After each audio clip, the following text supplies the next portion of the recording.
दिनै खौरांगिरि होनोब्ला जों बयबो मिथिगौ खौरांगिरिया जोंनि हादोरारिनि जि मोनसे नंगौ नङा एबा जोंनि जौगायैखौ लानानै दिनै सैथोथिनि थाखाय खामानि मावो आरो बे खामानि मावनायनि थाखायनो दिनै जोङो बे गणतान्त्रिक देशआव जों खामानि मावनो थाखाय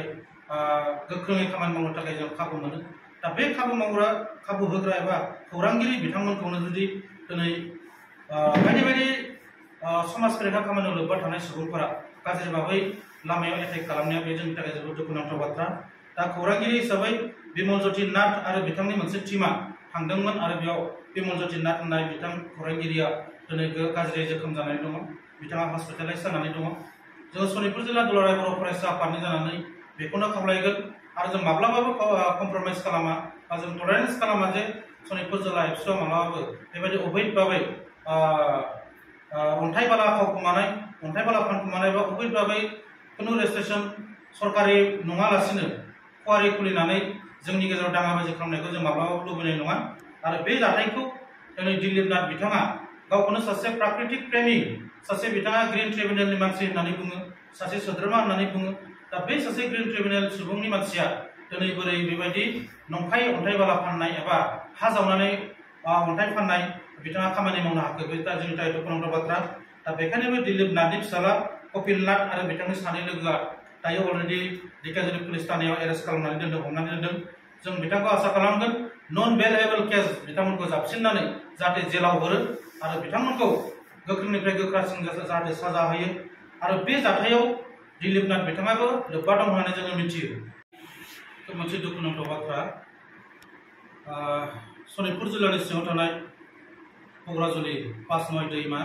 बे पासनय दैमायाव जे मोनसे इलिगेलि मोनसे कुवारि सोलिबाय थादों आरो बै कुवारि सोलिनाय अन्थाइ बाला फानखुमानाय बायदि बायदि जाथायखौ लानानै दिनै ढेकियाजुलिनि खौरां बिजोंनि माखासे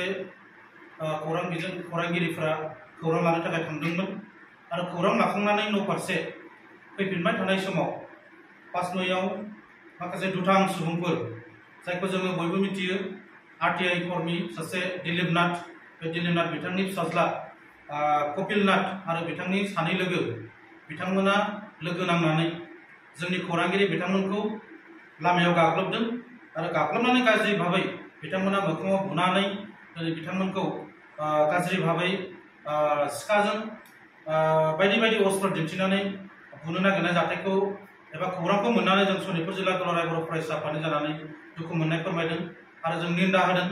जे दिनै खौरांगिरि होनोब्ला जों बयबो मिथिगौ खौरांगिरिया जोंनि हादोरारिनि जि मोनसे नंगौ नङा एबा जोंनि जौगायैखौ लानानै दिनै सैथोथिनि थाखाय खामानि मावो आरो बे खामानि मावनायनि थाखायनो दिनै जोङो बे गणतान्त्रिक देशआव जों खामानि मावनो थाखाय गोख्रोङै खामानि मावनो थाखाय जों खाबु मोनो दा बे खाबु होग्रा एबा खौरांगिरि बिथांमोनखौनो जुदि दिनै बायदि बायदि समाज बेरेखा खामानियाव लोब्बा थानाय सुबुंफोरा गाज्रि भाबै लामायाव एटेक खालामनाया बे जोंनि थाखाय जोबोद दुखुनांथाव बाथ्रा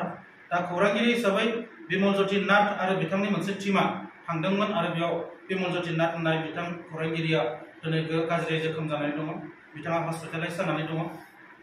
दा बिथांनिसिम जोङो दुखु फोरमायहरनाय थाबाय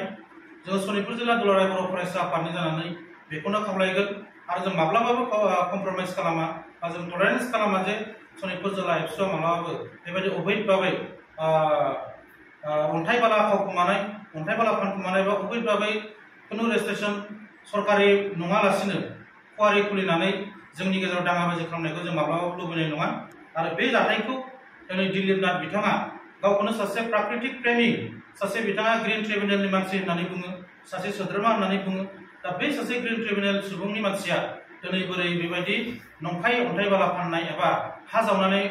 अन्थाइ फाननाय बिथाङा खामानि मावनो हाखो बे दा जोंनि थाखाय दुखुनांथाव बाथ्रा दा बेखायनो बे दिलीप नाथनि फिसाला कपिल नाथ आरो बिथांनि सानै लोगोआ दायो अलरेडि ढेकियाजुलि पुलिस थानायाव एरेस्ट खालामनानै दोनदों हमनानै दोनदों जों बिथांखौ आसा खालामगोन नन बेलेबल केस बिथांमोनखौ जाबसिननानै जाहाथे जेलाव हरो आरो बिथांमोनखौ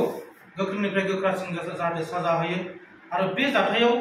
दिलीप नाथ बिथाङाबो लोब्बा दं होननानै जोङो मिथियो जायनि थाखाय दिलीप नाथ बिथाङा बर'फोरनि FRCनि खामानि मावनायाव दिनै गोबां हेंथा होबोदों FRCनि खामानि हा होनायनि सायाव कारेन्ट गायसननायनि सायाव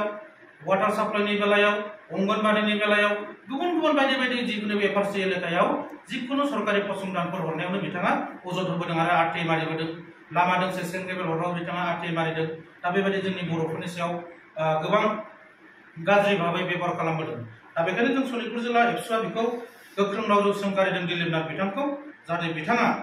बे दायनि थाखाय साजा मोननांगौ आरो आसाम पुलिस एबा धिकाजुलि पुलिस आरो रायकसमारि आउटपस्टनि पुलिस मानगोनां बिथांमोनखौ आङो खावलायगोन जाहाथे बिथांमोना बे दिलीप नाथ बिथांखौबो हमनानै गोख्रोंनिफ्राय गोख्रों साजा होनांगौ आरो बिथांखौ जेलाव हरनांगौ जों मिथिनाय बायदिब्ला बिथाङा मैया हरनिफ्राय न'निफ्राय खारखोमानाय दङ मबाइल सुइच अफ खालामनानै दा बिथाङा जुदि सासे प्राकृतिक प्रेमीब्ला ग्रीन ट्रिब्युनेलनि जुदि बिथाङा सासे मानसिब्ला मानो खारखोमानो मोनखो मानो बिथाङा दिनै गावखौ खारखोमाखो बिथांनि फिसालाया मानो दिनै इलिगेल खामानि मावखो आरो बिथाङा गावबो अलरेडि थांनाय 2 बोसोरसो सिगां जेल जाखांखानाय मानसि बेबायदि नंखाय रिपर्ट होनाय आरो नंखाय माखासे 2 नम्बर खामानि मावनायनि थाखायनो बिथाङा जेलबो जाखांखाबाय दा बेखायनो बिथांखौबो दिलीप नाथखौ जेरावखि थाया पुलिस प्रशासना बेखौ नागिरनानै दिहुनथारनांगौ आरो 24 घन्टानि गेजेराव दिहुननायनि गेजेरजों बिथांखौ गोख्रोंनिफ्राय गोख्रों साजा होनांगौ आरो जेलाव हरनांगौ बेखौ आङो दिनै सनितपुर जिल्ला दुलाराय बर' फरायसा आफादनि जानानै खावलायबाय आरो नैबे जि इलिगेल भाबै 5/9 ओनसोलाव मा होनो 5/9 ओनसोलाव अबैध भाबै नंखायै अन्थाइ बाला फानखोमानाय जायो आरो बेयाव कुवारि खुलिदों बेखौ बन्द खालामनांगौ आरो बिनि सायाव सरकारा गोख्रों नोजोर लाखिनांगौ होननानै आङो सनितपुर जिल्ला दुलाराय बर' फरायसा आफादनि जानानै बेखिनिखौ दिनै खावलायहरनाय जाबाय।